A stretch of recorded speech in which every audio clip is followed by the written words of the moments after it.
Hello on this fine Tuesday evening. We're running LPG courses next week at Energy Technical Academy Group, and one of the categories that we offer is boats. So I'm down at the River Leven because I've been asked to look at an installation for a little gas hob. So the boat in question is that little Shetland 640 there.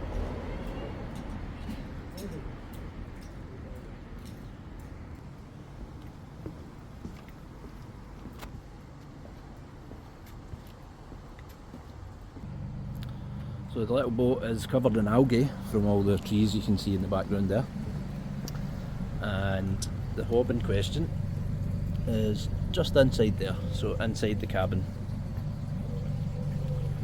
We've got a little gas bottle, which is just a camping stove bottle. An important thing to look at here is that it's butane, and it currently has this installed.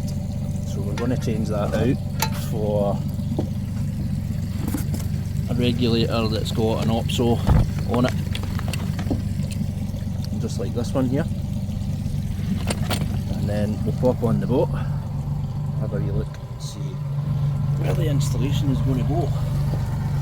So this here is where the gas bottle used to live. There's a gas line that currently, or it used to run in the back there, and it would run around the inside, and it would appear just in the back here, just in here, and that is the connection. If you can see that very well in there, but that in there is the connection for the hob. Try and get that, there we go. That's better view of it there. So we're going to have to come up with a solution as well to ensure that this remains stable while the vessel is moving. Obviously the gas bottle still would be turned off when it's not being used anyway, but we have to find a solution to make sure that this little, although it's only a light 2-burner stove, it's on a boat so it could move around. And the other thing we have to think about is how small the space is here. So if you were cooking in here and the door was closed, then you potentially could have carbon monoxide issues, or very likely would do. So good for safety. We've got a fire extinguisher just here. There is a combustion vent here, which is actually in there, believe it or not, that tiny little hole. So this was carpeted over, this combustion vent. We'll go outside here very slowly so that I don't make you queasy, and we'll have a look at where it appears, and it's hiding there behind these waders. So there is the vent.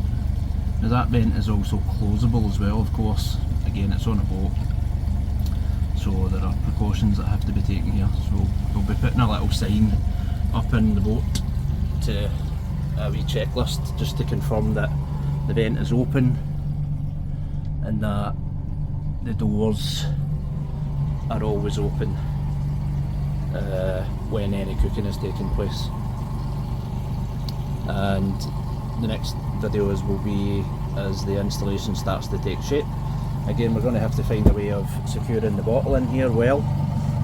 It's good as well, the bottle's outside, so if there are any leaks, LPG of course being heavier than air will sink, but it should dissipate away just fine. We just need to make sure there's no holes at the bottom here where it can escape into,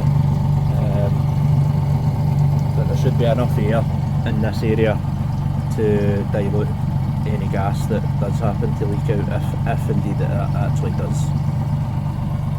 So the next video will be the installation starting to take shape. I'm going to use the Viper Gas app as well, and we will use that to reference ventilation requirements. We'll use it to reference storage requirements for the boat and so on, and I'll see you